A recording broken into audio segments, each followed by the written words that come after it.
It, the Austrian school is predicated on many different issues, different than the mainstream. We disagree with the mainstream on business cycle theory, on indifference. Um, uh, Let me talk about those two, and then I'll tell you where we disagree most profoundly. Take indifference first. The mainstream economics school is very um, mathematical. And one of the things that they love is indifference curves. Uh, and the reason that they have to have curves is because to do certain mathematical operations, differentiation, integration, you need smooth curves. Well, a smooth curve is not, what's the word I'm looking for, is not compatible with human action because human action is discrete. It's not infinitesimally divisible. We don't buy 1/1000th of a penny's worth of an apple. We buy a whole apple or a whole car. But the problem is that unless you have a smooth curve, you can't differentiate or integrate. So what you have is the tail is wagging the dog, whereas the dog should wag the tail. Namely, the dog is economics and the tail is mathematics. But for the mainstream, it's the reverse. Mathematics is the dog and economics is the tail. Well, that's okay in the math department. Let math, be the dog there. But for economics, if we want to be realistic and um, uh, talk about human action, well, human action is discrete, not differentiable, not infinitesimally divisible. Okay, so that's one problem with an indifference curve. It's a curve. Another problem is there is no way to register indifference. We can't embody indifference in any human action. For example, I have a shirt and I bought this shirt for, let's say, 20 bucks. Why did I buy the shirt? How much did I value this shirt at? Well, if I valued it at $15, I wouldn't have bought it because it cost 20 bucks and I would have lost $5. On the other hand, if I valued it at $30, let's say I did, and it only cost 20, well, then I made a profit of 10. Would it be possible for me to be indifferent between the shirt and the $20? No, because if I were truly indifferent, why would I bestir myself? Why would I get off my couch? Why would I do anything to go and get the shirt? I wouldn't. So there is no way that you can involve human action and indifference. The two just don't mesh. Human action is, as Mises would say, an attempt to better your situation.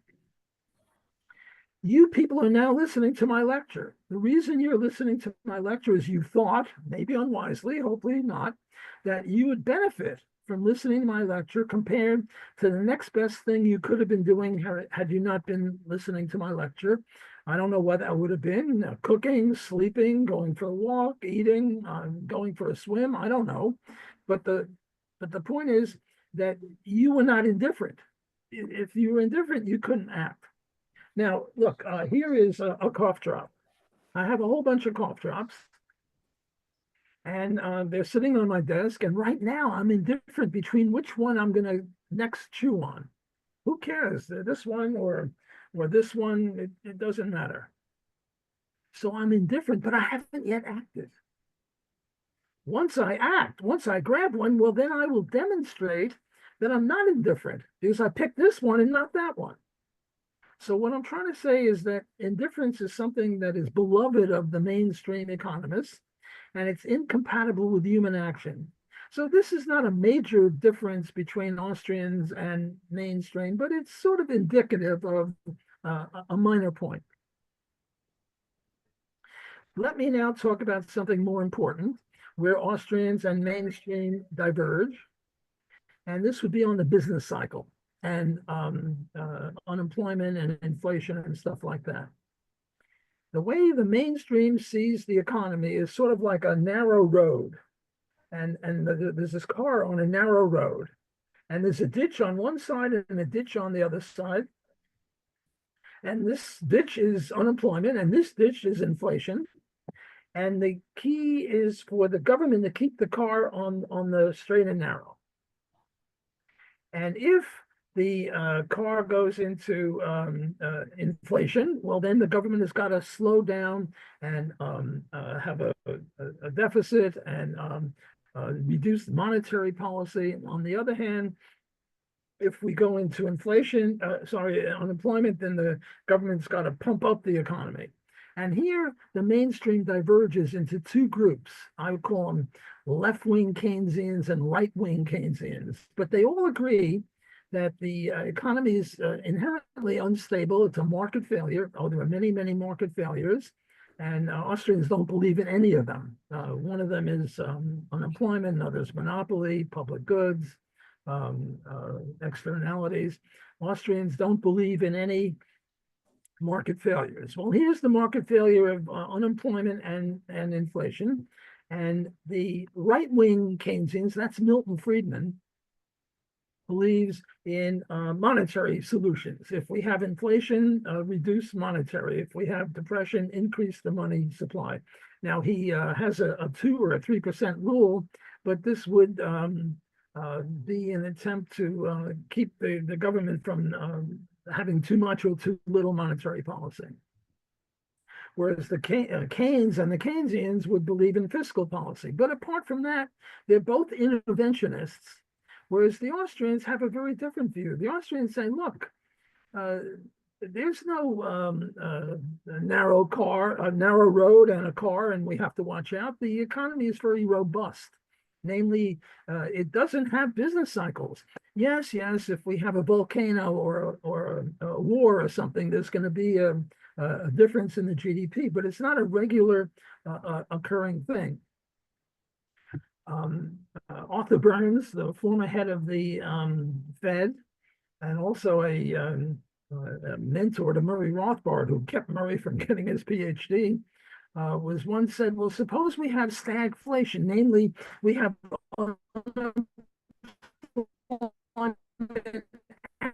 inflation. And then Burns said, well, then we have to resign.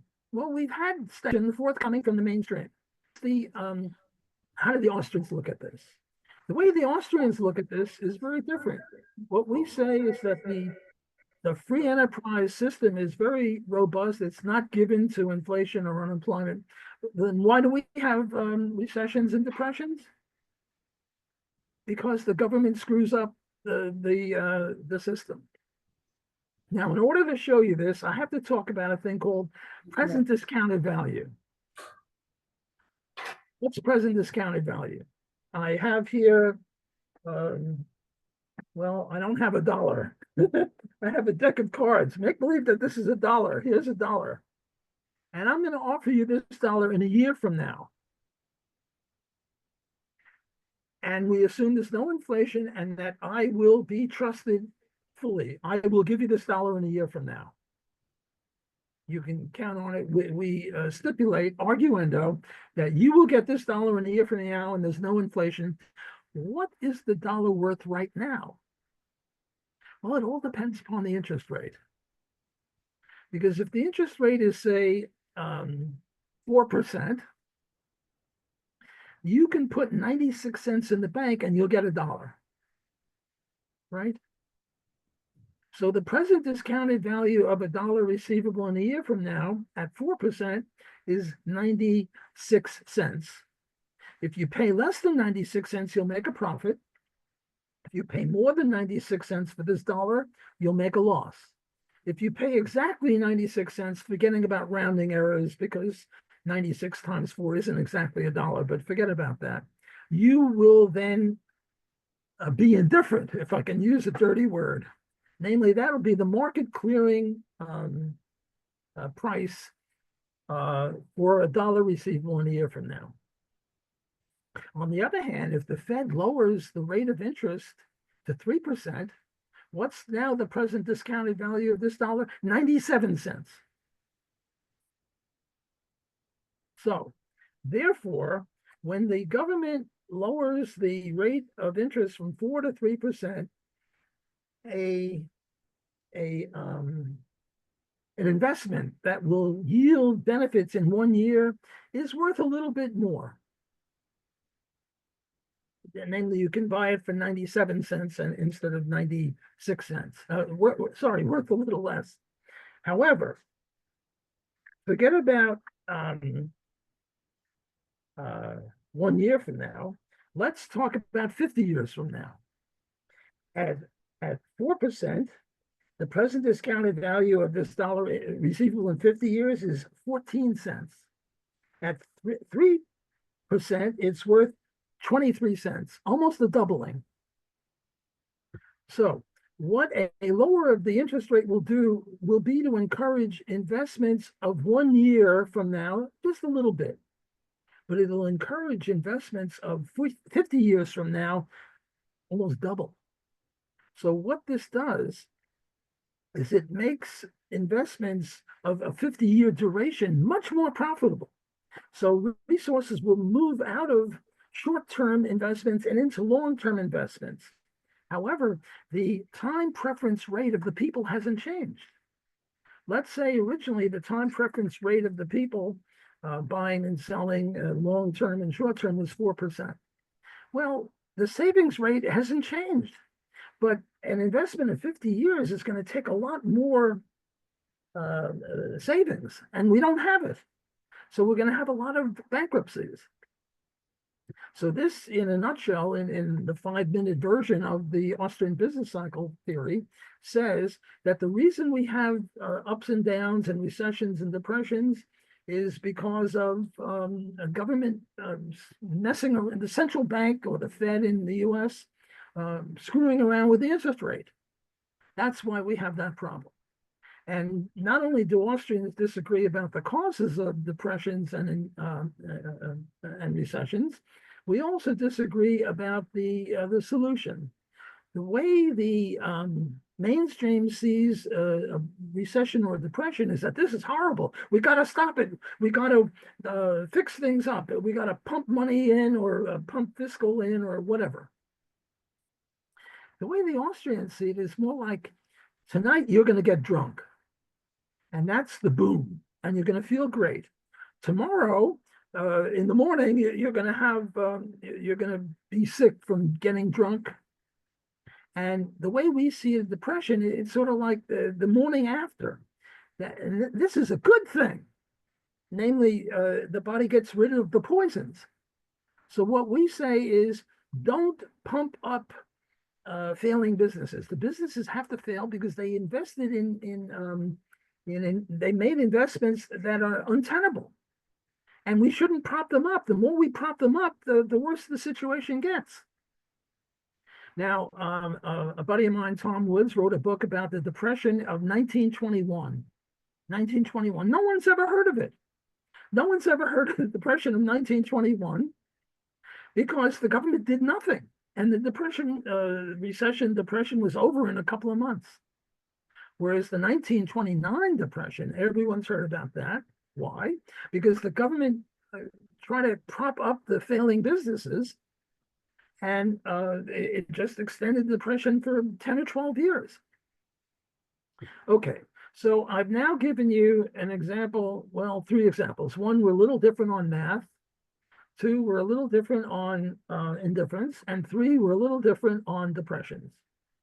And I promised you I would tell you a more important difference between Austrians and mainstream. And the more important one is a thing called praxeology. What's praxeology? My understanding is that praxeology didn't really come in from Menger, Bombeverk, or Hayek. It started with Mises. Praxeology, well, let me introduce praxeology in this way. There are three kinds of sentences. One kind of a sentence is a tautology. What's a tautology? A tautology is bachelors or unmarried men. This is absolutely true, undeniable. Do we have to test this? Do we have to go around? Sebastian, I see you're a young guy. You're probably a bachelor, maybe. Do we have to? He's got. Wait a second. He's got a marriage ring. Okay, so we go to Sebastian and we say, um, uh, Sebastian, you're married. Are you a bachelor? That's a stupid question because we know if you're married, you're not a bachelor. So we don't have to test this. We don't have to go around to people and say, are you a bachelor? Are you married? Are you married? Are you a bachelor? No, a bachelor is an unmarried man. That's it. Does this tell us about the real world? Does this tell us whether Sebastian is married or not? No. It just tells us how we're using language. An elephant is a big, fat creature with gray skin and a funny looking nose. And it doesn't tell us whether there are any elephants or not. It just tells us how we're using words. That's what a tautology is. It's necessarily true, but doesn't tell us about the real world. The second kind of a sentence is an empirical statement. It's raining outside.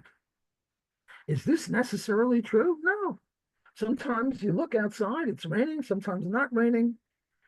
Let me ask, am I being too, I want to aim at your level of understanding of Mises, and I'd hate to be telling you stuff that you know and you're bored stiff. On the other hand, I'd hate to tell you stuff that you hardly understand what I'm talking about. So how am I doing? Are we sort of on the same wavelength? Am I okay? Okay, Yeah, good. no, we are very, very interested. Let me continue. I don't want to, talk about stuff and people don't understand, and nor do I want to bore you with stuff and you'll say, Very well, well. I know that backwards and forwards. Okay, so I'm sort of moving along, sometimes simple stuff, sometimes more complicated stuff. Hopefully I'll grab you all, or at least not miss you by too much. The real world. Sebastian is married. That's a fact about the real world, but it's not necessarily true. It could be denied. He could get a divorce, or it could have been 5 years ago before he was married. Who knows? Or it's raining, or it's not raining. Okay, so there's no dispute about those two statements. Everyone agrees that there are tautologies and there are empirical statements. What's praxeology? Praxeology is a third type of sentence, and it is sometimes called a synthetic a priori sentence. And what's a synthetic a priori? A synthetic a priori is a sentence that's absolutely necessarily true and yet tells us about the real world. Isn't that amazing? Something that you can't deny, undeniable, irrefutable, and yet it tells us about the real world. Austrians believe in that. The mainstream regards us as cultists, as religious fanatics, and they don't mean religion positively. They mean it as sort of a cult, that there ain't no such thing. And if you think that there is such a thing as a synthetic a priori, you're not scientific, you're a religious fanatic, you're a maniac, whatever. So let me give you a few examples of a synthetic a priori statement. And let's see if it's so meshugana, as we say in Yiddish, crazy. One of them is every time there's a voluntary commercial interaction, necessarily both parties gain ex ante. So I bought this shirt for 20 bucks. I gain necessarily ex ante in anticipation. Namely, the reason I bought the shirt is I thought it was worth more than 20 bucks and I made a profit. You who sold me this shirt, I'll pick on Christina. Christina is a shirt salesperson, and she's got 300 of these, and she's trying to get rid of them because she wants to get in the next batch. And to her, they're worth $1 and maybe even negative. Who knows? So she also gains. She gains $19. I gain 10. Namely, every commercial interaction, buying, selling, renting, investing, gift giving, whatever, any voluntary interaction is necessarily beneficial ex ante. Now, ex post, after the deal is done, not necessarily. Now that's an empirical statement because Katrina might have regretted selling me this shirt for 20. Maybe there's gold in the shirt. Who knows? And she made a loss. And I think that this shirt is no good. It's not stylish. Who knows? So ex post, we can't say that every interaction is necessarily beneficial, but ex ante we can. And that tells us about the real world. That every interaction is mutually beneficial. Now, let me mention a little bit of a connection between libertarianism and Austrian economics, because there are a lot of Austro-libertarians. A lot of Austrians just happen to be libertarians, but this isn't necessarily true. My friend Richard Ebeling, who is a historian of thought, tells me that under the Nazi period, there were Austrian economists who were good Nazis. Well, if you're a good Nazi, you can hardly be a libertarian, but you can still be a good Austrian economist because Austrian economics is value free. Look, you can be a good Nazi chemist, can't you? I mean, you know how chemical reactions work, and you're a Nazi. You know, nothing wrong with that. So I'm not contradicting myself by saying that you can be a Nazi, evil Nazi, and also an Austrian economist. But there is a correlation. Most Austrians are libertarians. Now, you can't say most libertarians are Austrians because in order to be an Austrian, you have to be an economist in the first place. And most libertarians are not economists, so they can't be Austro-libertarians. But virtually all Austrian economists, I don't know of any nowadays who are not libertarian. So what's the connection between the two? Well, in a sense, there is no connection because one is libertarian talks about what should be, and Austrian economics tells about what is or what causes what or how do we explain and understand what's going on. So in a sense, there's a bifurcation. On the other hand, what I just said was that every voluntary act between consenting adults, we have to have consenting adults because, you know, little kids, who knows, or senile people. But every capitalist act between consenting adults is mutually beneficial and each one makes a profit. Well, the free enterprise system consists of nothing more than that. There's always a profit. So this sort of veers you in the direction of free enterprise.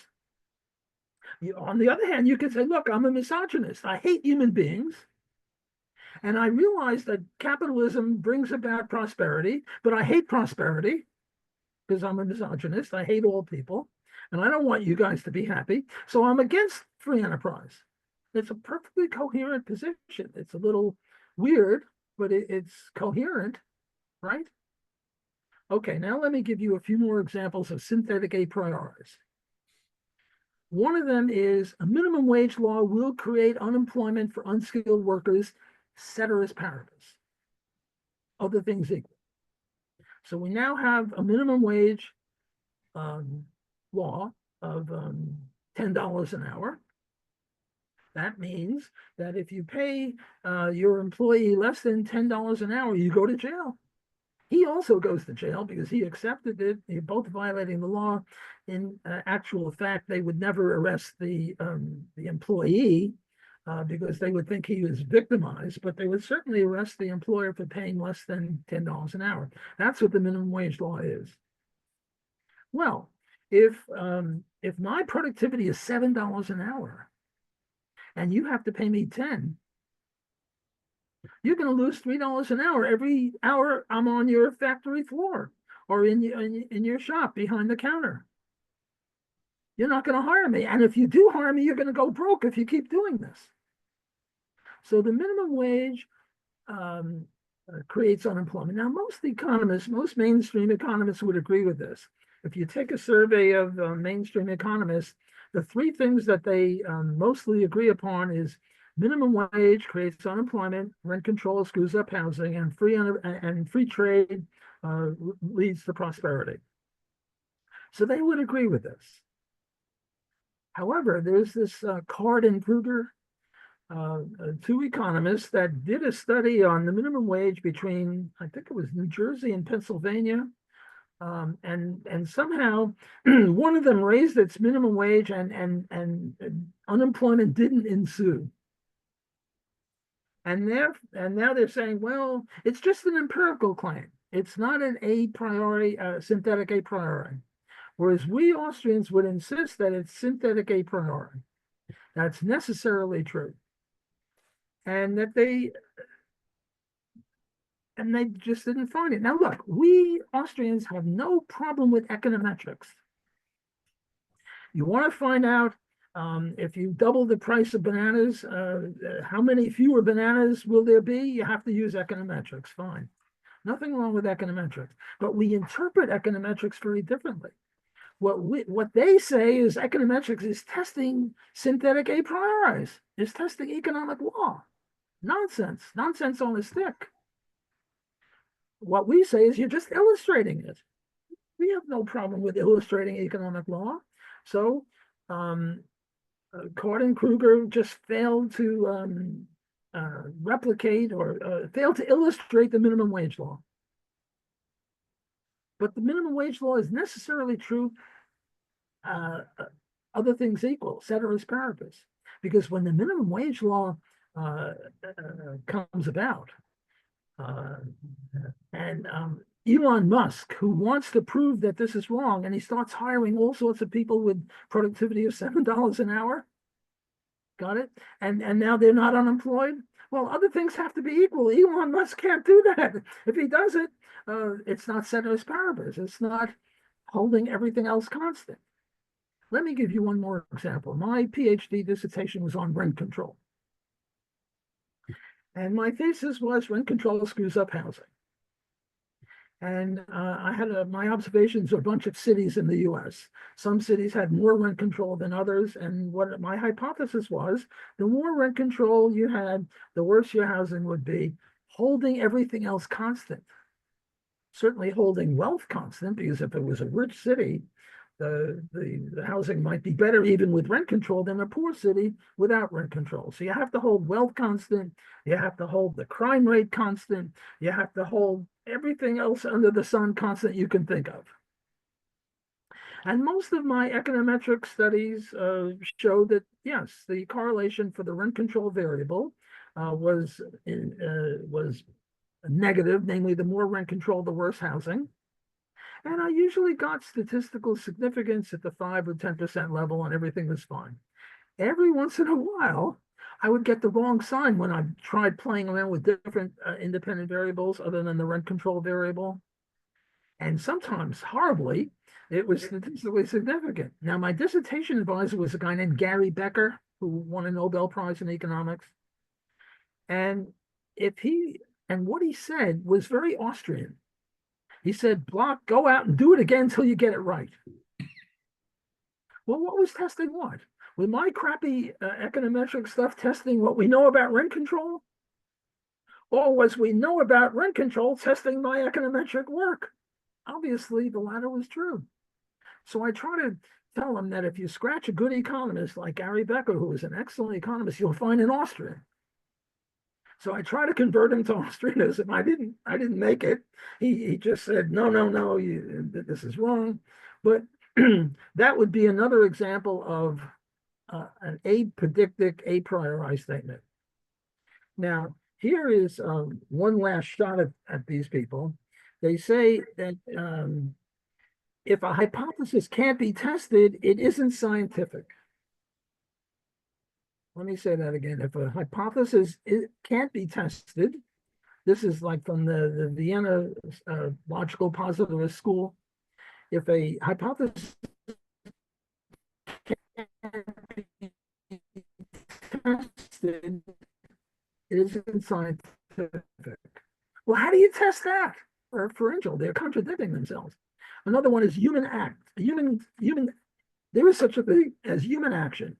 Mises's book is called Human Action. Okay, so I deny that there is any such thing as human action. I'm a critic of Austrian economics. But I just engaged in human action in denying. So it's sort of like you're stuck in the briar patch. You can't get out of human action. Because if the denial of it is a human action, QED, there's human action. Okay, I gone on for about a half hour, and I think what Annette wanted was have questions and answers or comments. You don't have to just a question. You could disagree with me. Any comment is welcome. So I'll stop here and call for a discussion. Who wants to start us off? Okay, Professor Block, thank you very much for your inspiring words. I mean, it was a very good introduction, and all, you launched very interesting ideas. Now, to the group, are there any questions? Because it's an open debate, and that's maybe the most interesting part of the evening. Bart, up to you. Yes, yeah, thank you, Mr. Block. Question about the Austrian business cycle theory and the relation to the Chicago School. So there is this concept of a malinvestment caused by the artificially low interest and then causing the bankruptcies. And how do the Chicago School look at the concept of malinvestment? Do they like outright reject it, or do they simulate in their models some way, somehow, a little bit with it? Or is it outright dismissal? Even go as far as to say outright dismissal. Because at least dismissal, they say, here it is, it's wrong. That's a dismissal. What they do is they ignore it. They just totally ignore it. Now, there was an article by this guy, Sherwin Rosen. He's a Chicago economist, not a famous one. He didn't win the Nobel Prize. But he wrote an article saying, is there any room for collaboration between Austrians and mainstream Chicagoans? This is very rare because usually they just ignore us. They don't refute us. They ignore us, but he didn't ignore us. And he said, no, there's no room for any collaboration because everything that the Austrians ever said, we've already inputted into Chicago economics, and everything else they say is just nonsense. And there were things that they acknowledge that the Austrians contributed. The Menger started with the marginalism, right? Before Menger, Walras, and who was the third guy? Jevons. The diamonds water paradox was a paradox that nobody could solve. Why is it that diamonds are so valuable, and yet, and water is not valuable at all, and yet if we had no water, we'd all die. And if we had no diamonds, well, you know, life would go on without diamonds. Diamonds are a girl's best friend, but girls can have rubies or emeralds or something, you know. So, you know, here's a cup of water and here's a cup of diamonds, which is more valuable? Well, obviously the diamonds, and yet diamonds aren't that important. Water is very important. So before Menger and Walras and Jevons came along, this was a big puzzle. But now we have marginalism. We now know that we have so much water, we're up to our armpits in water. I'm in New Orleans. The water is higher than New Orleans. The water keeps wanting to come in. If we ever had to choose between all water and all diamonds, we'd choose all water. But we never choose that. We choose between this little bit of water and this little bit of diamonds. So Sherwin Rosen acknowledged that, yes, Austrians did contribute something, and marginalism has long been incorporated, and, you know, we have marginal revenue product and marginal cost and marginal revenue. But there's nothing else worthwhile in Austrians. And what's his proof of this? His proof is that there are right now more Chicagoans or more mainstreamers than Austrians. And I had a full head of hair before I saw this, and look at me now. I mean, this is crazy because at one time, most people thought that the sun revolved around the earth, right? Or that the earth was flat. And if you're going to judge by how a majority vote determines truth. That's crazy. So me and my co-authors, what we did is we tried to reductio ad absurdum on him. And we said, look, you can't tell by who is the majority, but whenever there's a debate between Austrians and Chicagoans or Austrians and mainstreamers, whoever published last is right. Now, this is equally crazy because, one of the debaters might have died or decided that this isn't worthwhile because the other guy is full of it. But what we did is we got 150 debates between Austrians and Chicagoans. And there is such a thing. So they don't publish 100 last out of 150. We published last in 100 cases, and they published last in 50 cases. So I concluded that Austrianism is better than Chicagoism. It's just lunatic. But it was a reductio ad absurdum, an attempt to show you can't tell truth based on who publishes last or on how many people adhere to it. So, look, I'm a professor. I'm not supposed to answer questions directly. I have to go roundabout, circuitously. So my answer to your very important question is, in the past, they have debated us. Look, there was the Methoden strike between Mises and Hayek and the German Historical School. So there's plenty of debates in the past. But nowadays, you look at the American Economic Review, which is the main journal, it's all math. And if it's not math, it's they discovered a new market failure. That's about all the mainstream is. Whereas the Austrians are very, very different. We're not against math properly used. And we certainly don't believe in market failures like public goods and externalities and monopoly and antitrust and all that stuff.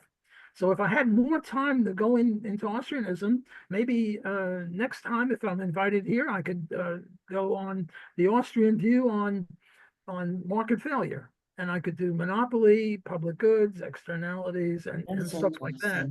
That might be a good follow-up. Okay. Thank Other you. comments, questions?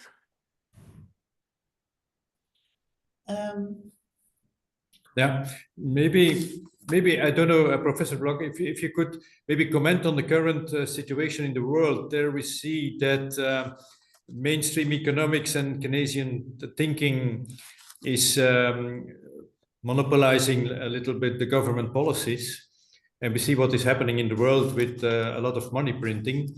From an Austrian perspective, how do you see this evolve, and is there some way out of this inflationary money printing, and where could be the landing zone be? Well, there are really two things going on. One nowadays, one is tariffs, and one is, as you say, inflation, money printing.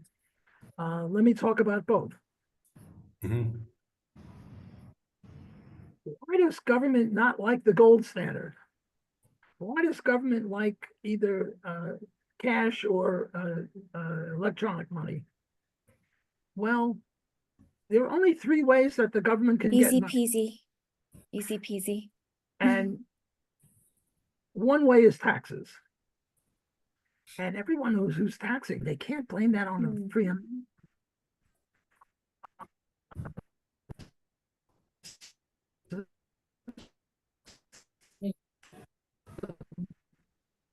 They can't say, well, they can get from us through taxes. The next one is borrowing.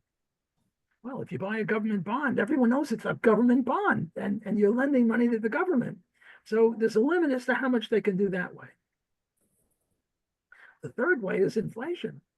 They just start printing up more, and now they have more. It's true the prices are higher, but they're the ones that get the money first.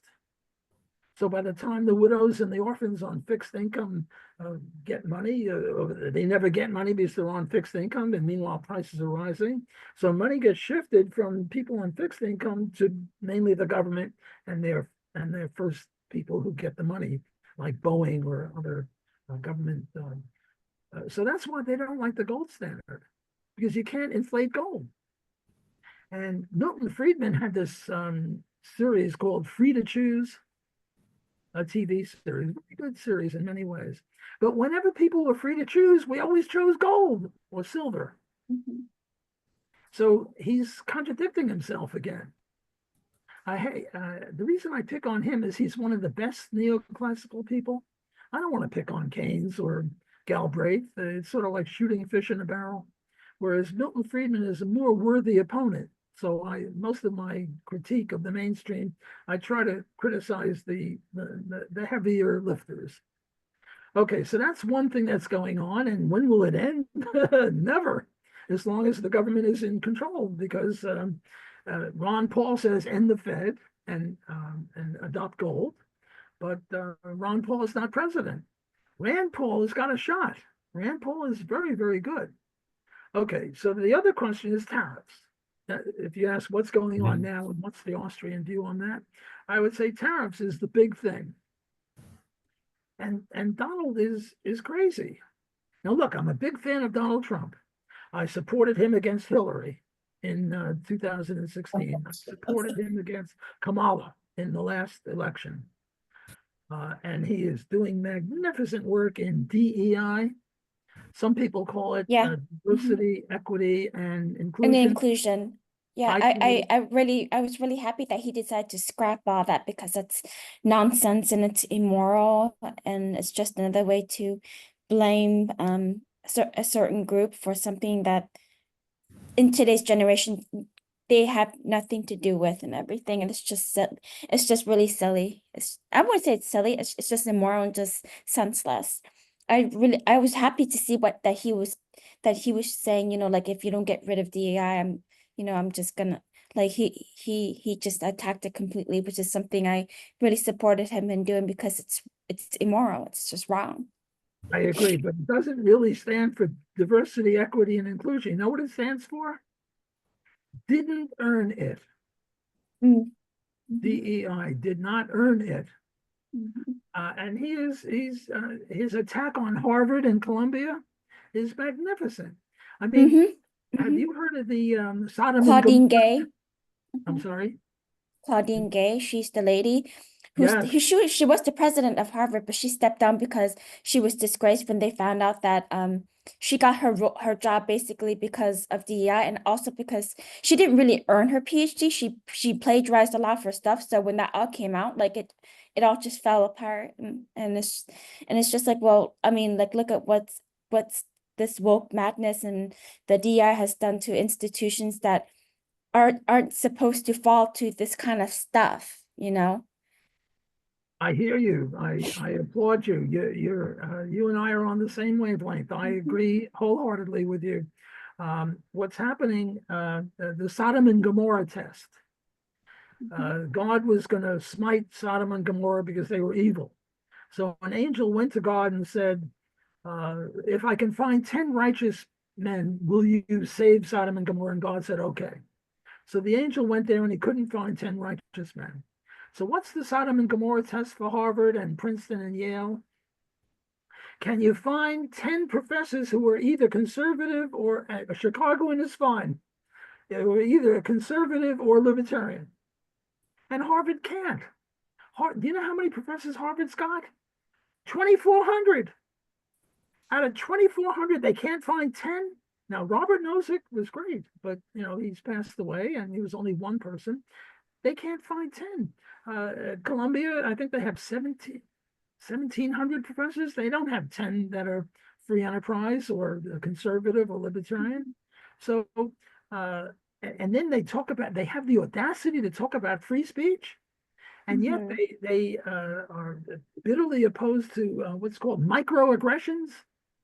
If you use the wrong pronoun, you'll get fired, you'll get kicked out of school, and they have the audacity to talk about free speech.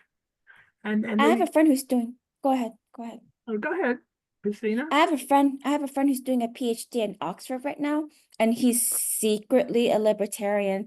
And the reason for that being is that he knows he knows that if he comes out about it, they're gonna come after him and scrap his funding and get rid of him. And he's like, right now I can't even say that I'm a libertarian, but because I have to live the way that I do at Oxford, it scrapped my love for academia. Like I'm just so miserable right now. And I told him, I understand you. I feel for you because this isn't the place that that that that's meant to fall to this kind of stuff. But it's sad that it has fallen to this stuff because look at you and you're male and you're white and you're in an institution that's fallen to this kind of stuff and it's the system's working against him because he's a man and he's white and he's a libertarian and he's like he's like I met other people who took the opposite approach. They would go to less prestigious schools to focus on their libertarian and Austrian economics values, but I chose to go to Oxford. And he's like but he's like, I'm just so miserable because like being in this position where I just can't be honest and about who I am without losing funding and getting kicked out of my program. It scrapped my love for academia, and that's the whole point of university.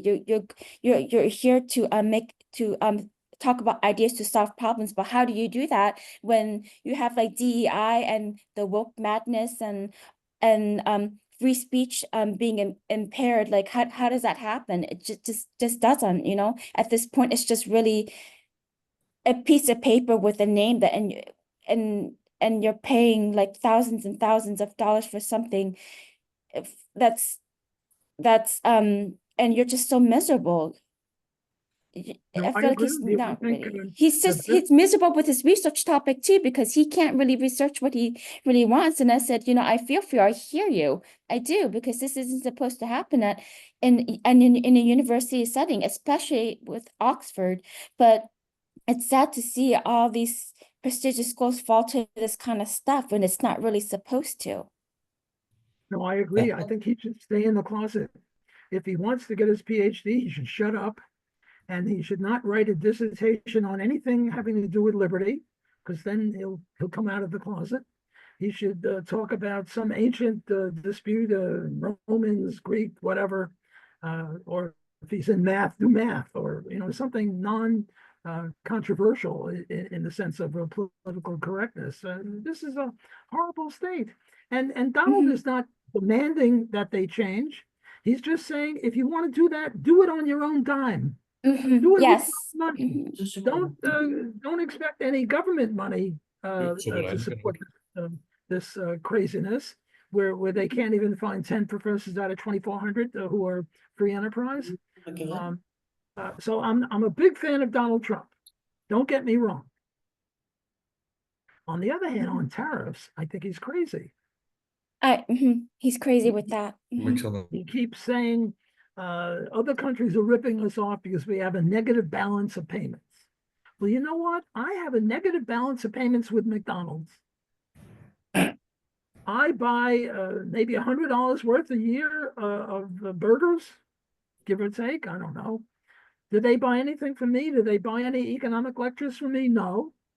So I have a horrible balance of payments with McDonald's. Is McDonald's ripping me off? No. If I spend $100 on those burgers, how much do I value those burgers at? More than 100. I made a profit off of them. On the other hand, my employer, Loyola University, New Orleans, they pay me a decent salary, and I buy a lunch 2 or 3 times a year from them, and I sometimes buy a book in their bookstore. So I have a tremendous positive balance of trade with my employer. This whole thing is crazy. Just because you buy more from, look, I bought a shirt from Christina. Remember this shirt I bought from Christina? So I have a negative balance of payments with her. She's exploiting me. Huh? I mean, you have to be crazy. Now, I can forgive Donald. He never took economics 101.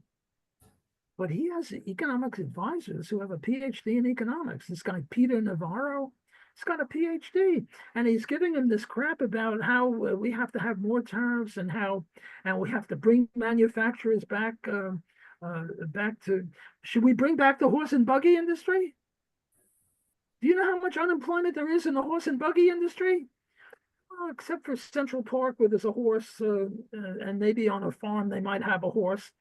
The horse and buggy industry is gone. And how about the typewriter industry? I used to have a typewriter. I don't have a typewriter anymore. The typewriter industry is gone.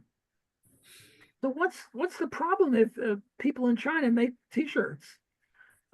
What really bugs them is baseball gloves. I think baseball gloves are made in Santo Domingo or somewhere like that. And this is the American sport, baseball. And how dare those foreigners make baseball gloves? Well, they can make it cheaper than us. I mean, you know, take Canada and Costa Rica. Canada likes maple syrup and Canada likes bananas. Costa Rica likes maple syrup and bananas. Before trade, they both have to make both. Well, how do you make bananas in Canada? It's very cold in Canada. One time in Alberta, it was colder than on Mars. How do you do it? Well, you get a hothouse or a greenhouse and you put in a banana tree. How do they make maple syrup in Costa Rica? Costa Rica is very warm and maple trees need very cold. Well, you got to build a gigantic refrigerator, 150 feet high, and you stick in a maple tree. That's how you do it. Well, now we introduce trade and each one specializes in what they do best. And now they trade. And now we have many more bananas and many more maple trees or maple syrup. And Donald just doesn't get this. So I'm a big fan of Donald in many, many things. But Johan asked about inflation and finance and what's going on now in the world. And tariffs are going on now in the world. Donald is messing up with international trade. Now, look, if there are two men in a wooden rowboat and one guy shoots a hole in it, should the other guy shoot another hole in it to show the first guy what's going on? Well, maybe as a tactic to show the first guy, hey, if you keep doing this, we're going to drown. So it's possible. Look, if I were the president of the United States, or if I were advising Ron Paul, who is the president of the United States, what I would say is, look, we're for free trade. We don't want any tariffs. And one way to go is, you countries want to have a tariff against us? Fine, go have a tariff. We're not doing that. We're engaging in free trade. And hopefully we'll embarrass them not to do it. I mean, if they don't want to trade with us on certain things, that doesn't mean we shouldn't trade with them on other things. So that's one possibility.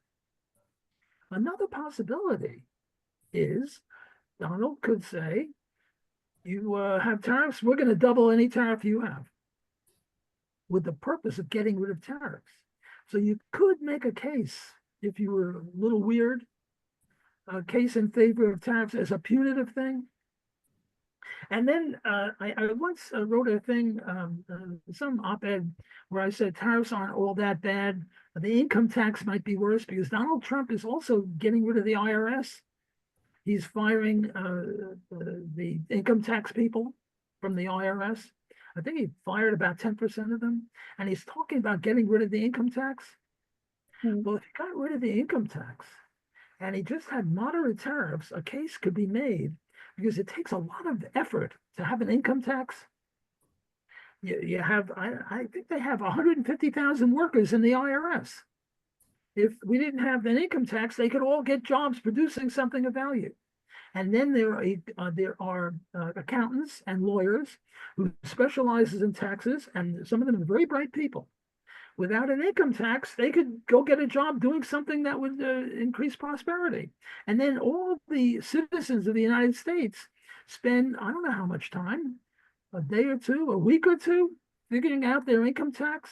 And then when they get called into the IRS, it takes months. Whereas a tariff, if you raise a tariff from 2% to 4%, and let's assume that it's revenue neutral, so you and maybe you have a VAT, sales tax or something, which doesn't take a lot of people. So here is another argument in favor of tariffs, sort of in quotes. If we got rid of the income tax, maybe tariffs wouldn't be all that bad if they were very minimal. Another argument in favor of tariffs, paradoxically, is Donald had a bunch of Venezuelan gang members. And he put him on a plane and he brought him back to, I forget which country, maybe Venezuela, I'm not sure. But the Venezuelan said, sorry, you can't land here. The plane had to go back. Now, let's stipulate that Donald was right in doing this. Just arguendo. Well, he has two ways to deal with the Venezuelans. One is to bomb them, and the other is to raise their tariffs. And what he did is he raised their tariffs, and then I think it was Venezuela or Costa Rica, I'm not sure. They then allowed the prisoners to land. So, you know, it's sort of damning with faint praise to say that tariffs are better than bombing. So I'm not a fan of tariffs, don't get me wrong, but there is an argument to be made. And here's another one. They say that China is engaged in slave labor with the Uyghurs. I don't know if it's true or not, but let's stipulate arguendo it's true. And let's assume also that we're against slavery. We don't have to go far out on the limb to say that. Well, one way to deal with China is to bomb China, which has got problems. Another way to deal with them is to say, unless you stop enslaving the Uyghurs, we're going to raise your tariffs. So these are not economic arguments. These are political, strategic arguments in favor of tariffs. So it's a complicated issue. But this isn't Donald. Donald does some of that, but he also thinks that free trade is bad. That is stupid. I agree. I couldn't agree with you more. It's stupid. It's bad from an economic point of view. It's just crazy. And again, Yeah. I can sort of forgive him because he doesn't know economics. But his economic advisors, they should have their PhDs repealed. I mean, we have recalls for tomato soup. If there's something wrong with the tomato soup, we have to recall it. If there's something wrong with the apples, we have to, well, we should recall PhD economic people for supporting tariffs on economic grounds. I mean, you should learn this in Economics 101. Speaking of Economics 101, I teach Economics 101. And if any of you have grandchildren or children that might want to study with me at Loyola, I'm always looking for good students. And I'm sure anyone emanating from the Mises Institute in Europe would be a good student. So ask them to think about coming to Loyola and studying with me and my colleagues. Okay, thank you. Still another question, maybe from Bart, but Benjamin also put something in the chat. So maybe You want to have a question? first for Benjamin, if you would repeat your question, and then we will come back to Bart. Ik hoor nog wat zeggen. I can't hear you. You have to turn on your. Yeah, we can't hear you. Yeah. You can't Turn hear the me. mic up. Okay, now it's I good. can hear you now. Yeah. Yeah, I mean, I was just wondering where Mr. Block had read about Trump firing people from the IRS, but Okay. Christina referred me to some articles from the Mises Institute in Auburn, Alabama, which I will read later today. But I also did have a question about the differences between the Chicago school and the Austrian school. But I think Bart also already made a comment on that. So thank you for that. Yeah. And I also liked what you said about Milton, about how he is in fact a worthy opponent. I think that's very true, because there are a lot of things that we can agree with him about, but at the end of the day, he's not an Austrian. And so that is a topic of interest to me, is how they differ, the Chicago school and the Austrian school. Well, Murray Rothbard had what we call Murray Rothbard's rule. And Murray Rothbard's rule is that people specialize in what they're horrible in. Now, Milton Friedman is great on minimum wage. He's great on rent control. He's great on free trade. He's great on occupational licensure. He's great on many, many, many areas in economics. He's not only great, he's magnificent. He is probably responsible, He's probably in third place in terms of numbers of people he's converted to libertarianism. I would put Ayn Rand first in my generation, Ron Paul first in the next generation, and Milton Friedman in all generations. He's converted more people to libertarianism than anyone else except for Ron Paul and Ayn Rand.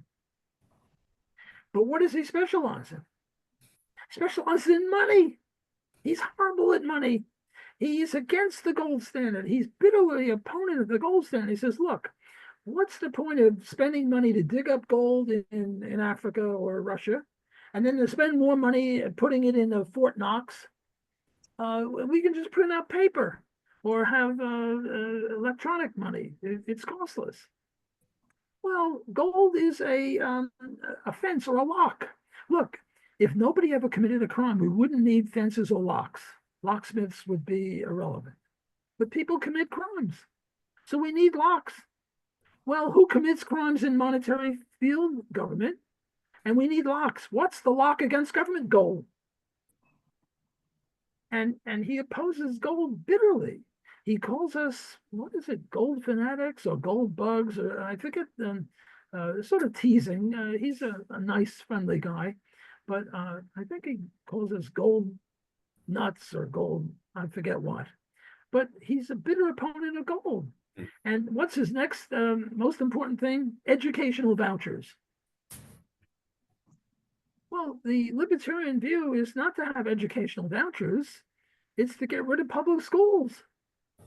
By the way, I don't know what it is in Europe, but in the US, public schools are an attack on Catholics by Protestants. Why is this? Well, there were no public schools until about 1885. Maybe there was one or two in Massachusetts, I'm not sure, but there were no public schools until about the 1890s. And then there was a whole bunch of immigrants from Catholic countries, Ireland, Spain, France, places like that. And these evil Catholics, I'm now taking the Protestant point of view, they liked the Pope and they were guilty of popery. And you know what they had the nerve to do? They had the nerve to set up private schools teaching popery. And we Protestants, I'm Jewish, by the way, we Protestants, we can't tolerate that.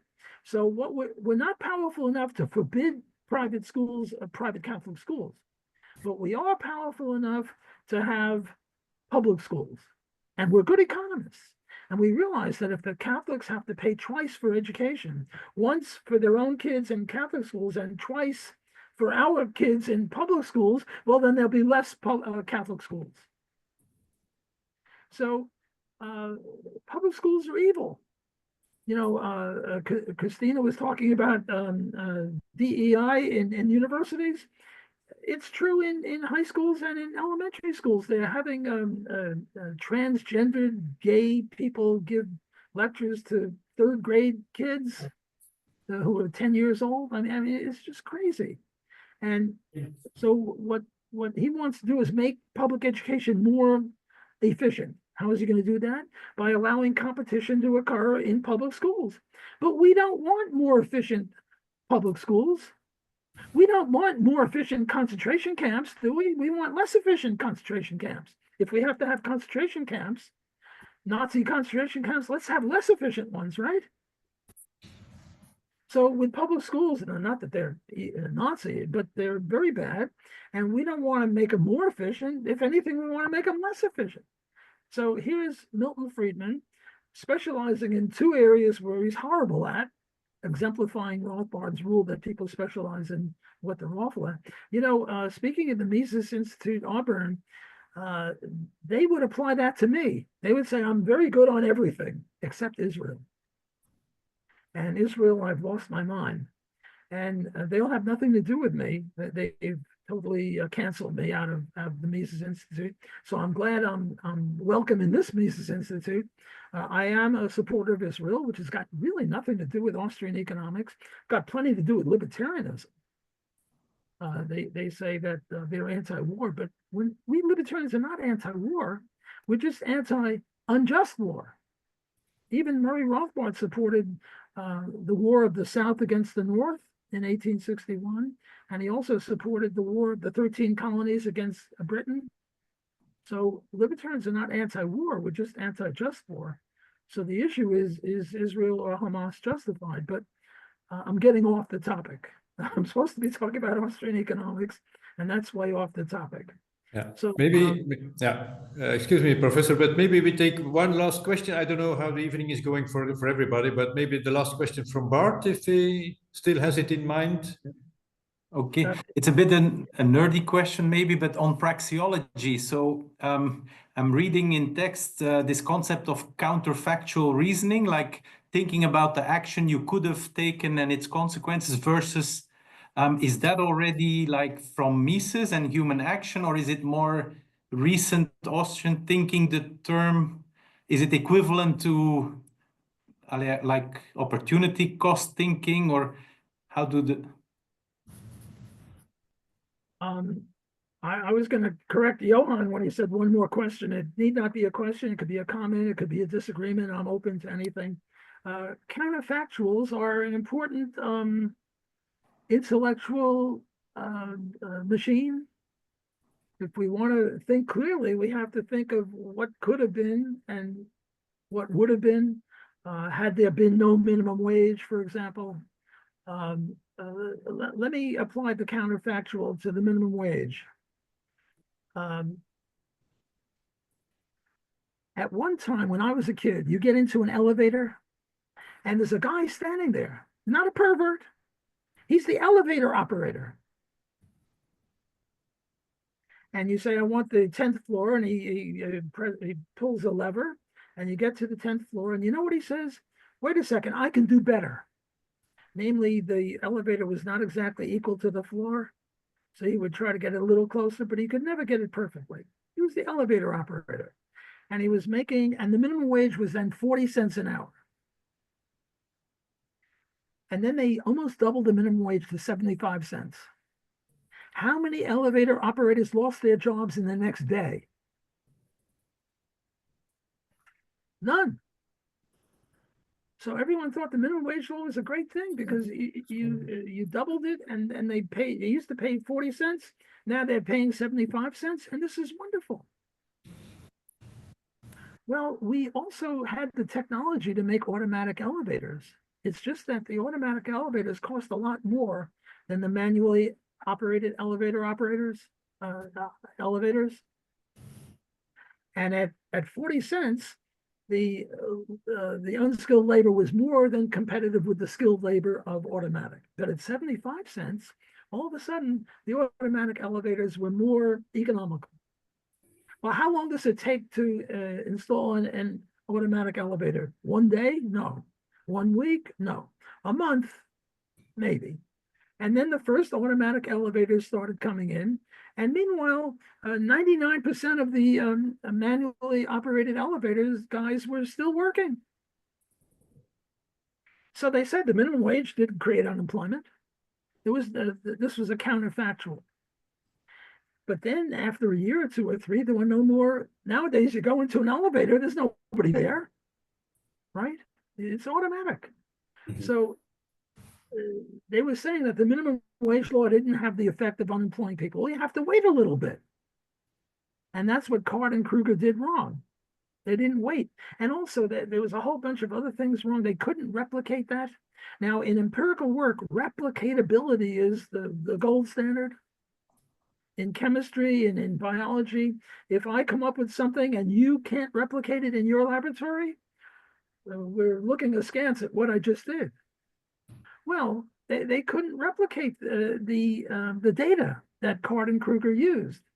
They would call and they couldn't replicate the statistics. And yet, Bill Clinton, the president, relied on Card and Kruger. So I don't know, I'm a professor. If I can't answer a question, I try my best. So I'm trying to apply contrary conditionals, contrary factuals to a real world example, and I came up with the minimum wage. But that would be the best I could do. But I don't think Austrians created that. I think it's just logic. I think even chemists have to, or physicists have to think in terms of Yeah. options or alternatives. So I don't think we Austrians can seize that as an Austrian contribution. Yeah. Okay. Thank you. Professor, are you still prepared to take a question or a remark? One last question. One last question. Okay. Or comment. I promised Annette until 11:40 my time, and we've got 5 more minutes. So Okay. I'm ready Okay, to. let's do that one. Okay. Sebastian? Thank you, Professor.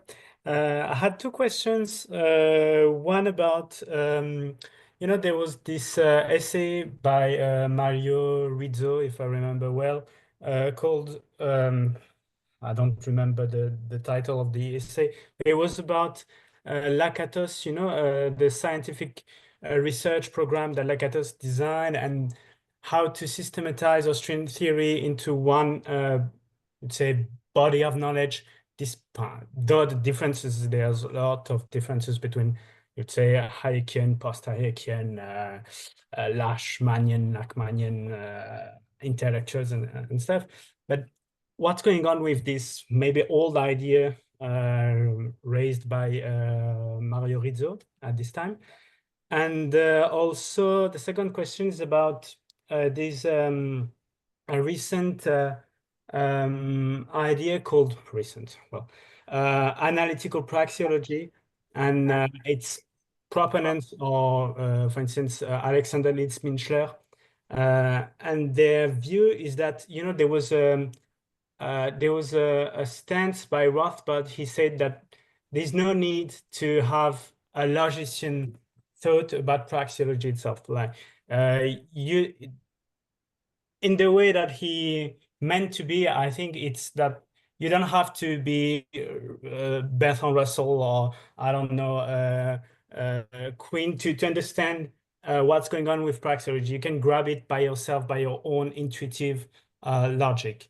But what's your idea, especially now in the age of, let's say, computer science, artificial intelligence, the promises of this new development of praxeology when it comes to formal theory? What's your idea on this? And by the way, I'm writing a PhD dissertation about Austro-libertarian constitutionalism.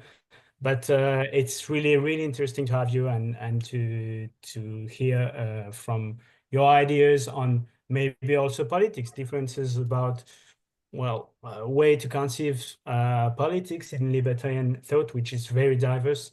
So really thank you for that opportunity. Okay, well, let me try on both. And also, do you guys all have my email address? Sebastian, I'd be interested in your dissertation. If you would show me something, I could maybe make. Yes, I can I could maybe make smarty comments about it, helpful. You asked 2 things, one about Lachmann and the other, Lakatos, and the other about systematizing Austrian economics. On systematizing Austrian economics, I'm open. I would say, let, as Uncle Mao said, let 1,000 flowers bloom. And if people want to try that, fine. It's not my thing, but I'm open to it. With regard to Lachmann, that's a very interesting thing. I take credit, me and Walter Grinder take credit for getting Lachmann to visit from South Africa to NYU. How did we do it? We bugged the crap out of Israel Kirzner to invite him. I take credit along with Walter Grinder. I'm sorry if people disagree. And Lachmann was really interesting. But again, he sort of specialized in what he was worse on. And this has to do with equilibrium. Now, the mainstream economists love equilibrium. They live and die by equilibrium. And if there's no equilibrium, somehow they feel like their pants are down around their ankles or something like that. And what's true of equilibrium is it. But we're never in equilibrium. We're never in equilibrium. We're always in between equilibriums, or we always approach an equilibrium, but long before we get there, something else changes. The weather, change in taste, substitutes, complements, things keep changing. So we Austrians, I think the correct Austrian view is that equilibrium is interesting. We're not against equilibrium. We're always moving toward it. So we might as well spend a little time discussing what's true of equilibrium. But let not equilibrium be the tail that wags the disequilibrium dog, if I can use that analogy again. Let's not rely on our antitrust analysis, antitrust law, as to what's true in equilibrium, is we're never in equilibrium. Lachmann went too far. He was an extremist. I'm a moderate. That's why they call me Walter Moderate Block. He went too far, and he said there's no such thing as equilibrium. Everything is a kaleidoscope. By the way, I once bought him a toy kaleidoscope. It was a $10 toy. I didn't buy it from Christina. I bought it from someone else, but I actually bought it and I gave him as a present a kaleidoscope.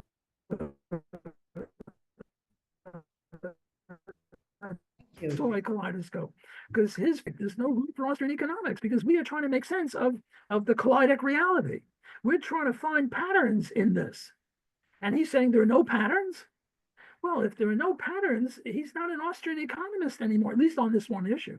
He was a fine Austrian economist on everything else, but on this one issue where he specialized in, where he kept pushing, he wasn't really an Austrian. He was. I called him a Lach maniac, just teasing. We had a good relationship. I could talk to him. He was older than me, but he tolerated me calling him a Lach maniac. But this sort of violates the whole purpose of economics, is to make clear what's going on. And if you can't make clear what's going on, what are you doing? So that would be my response to you, and I've got to get off now. I did promise up until 11:40, which is my time, 11:40. But I thank you again for this opportunity. I really enjoyed it, and I hope you invite me back, and I'll do more on Austrianism. Dear Professor, thank you, Walter. Thank you so much for. Oh, wait a minute. Thank you so much for your presentation. I must say that you give so much information that I have more questions after than before your lecture. So I hope you can continue to help us with your lectures.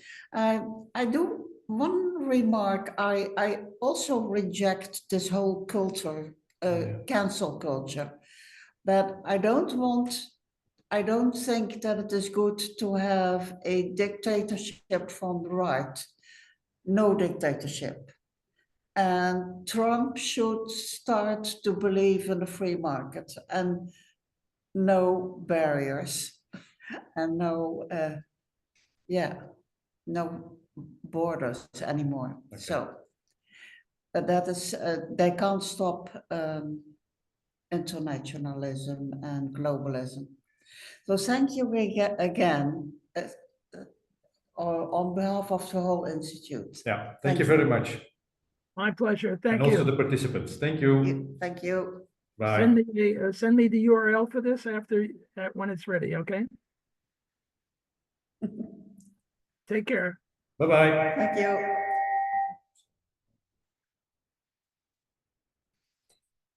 Yeah.